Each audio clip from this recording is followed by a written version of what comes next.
Fighting for equal rights on the battlefield, 4 female service members have now filed a lawsuit challenging the Pentagon's ban on women serving in direct ground combat. The Pentagon says it cannot comment on the current case, and while they say they're working on a solution, the women claim it's a clear case of discrimination. Is it? Let's debate that with 20-year veteran of the Marine Corps, Gunnery Sergeant Jessie Duff, and the first American woman to fly in combat since the ban was lifted on women in 1991, retired Air Force Colonel Martha McSally. Good to see you both. Good morning. Thanks for having me on. This is a very interesting debate. And Jessie Jane, why should women be excluded from combat? Well, women are already participating on the front lines, so that isn't the issue here. And what I'm seeing in this lawsuit is that women are insisting upon being in combat infantry positions. That's where I feel it's inappropriate, because the requirements for them to get into the infantry are very, very extreme. There are even men that do not pick that field to go into and are put in based upon the requirements of even joining the military. So if the women are going to get into this field, all women must be capable of performing that function as the men are when they enlist into the military. Active duty personnel have to perform to a certain capability to even get in, and women right now do not have the same standards as men to even enlist in the military. Martha? Well, again, women are on the front lines. Women are in combat right now, in case anybody didn't get the memo. I mean, they are killing the bad guys. They are giving their lives for their country. They are coming back wounded, and they're coming back with PTSD. I mean, they're in combat. So we're talking here about an 18-year-old policy that is very outdated, that restricts women from being in any positions that are associated with a ground combat unit. And that is defined by being well forward on the battlefield. So it is very outdated, it's irrelevant, and it's a Pentagon policy that, quite frankly, they're maneuvering women around and they're attaching them to units instead of assigning them to units in order to, agree with the letter of the law, but actually allow women to actually be out in combat, because they have been very important on the battlefield, as we've seen in Iraq and Afghanistan.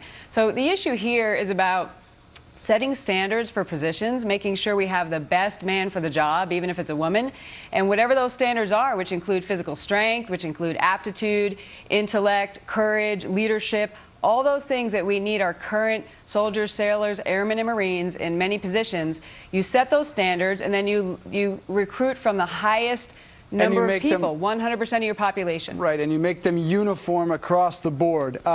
If there's any legal precedent here, Jessie Jane, it's U.S. versus Virginia 96. They say keeping women out and things such as must be based on genuine, not hypothetical statistics. They must not be overbroad generalizations about the different talents or capacities of males and females. Is this about generalizations, or is there specific data that says women cannot do the job?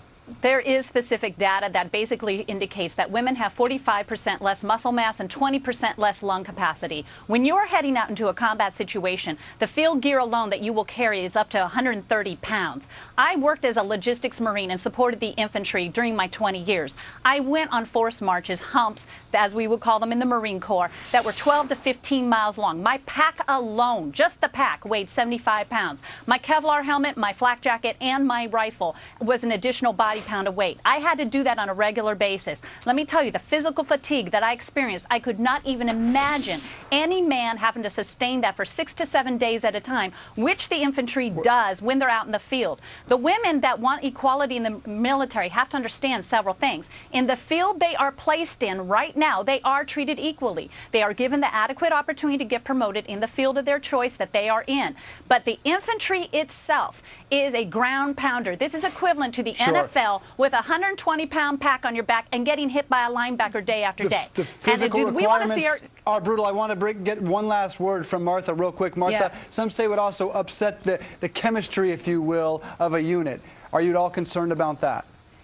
Yeah, let's just say, this is over 200,000 positions that women are currently restricted from. It's not just infantry. This is special operations helicopters. I mean, this is in a tank. This is artillery fields. This is a broad number of positions they're restricted from. And we have shown in many studies and in real world that cohesion comes from doing a mission and has nothing to do with gender. So the bottom line is that set the standards and allow women and men to compete for those jobs. Many men don't have those capabilities, and some women do. Thank you, and thank you, Jessie Thank Jane you. Duff. We appreciate it. It's an intriguing debate. Let's continue it on Twitter. Let me know at Dave Briggs TV. Thank you both for coming on. Coming up. Thank you Thanks, very Dave. much.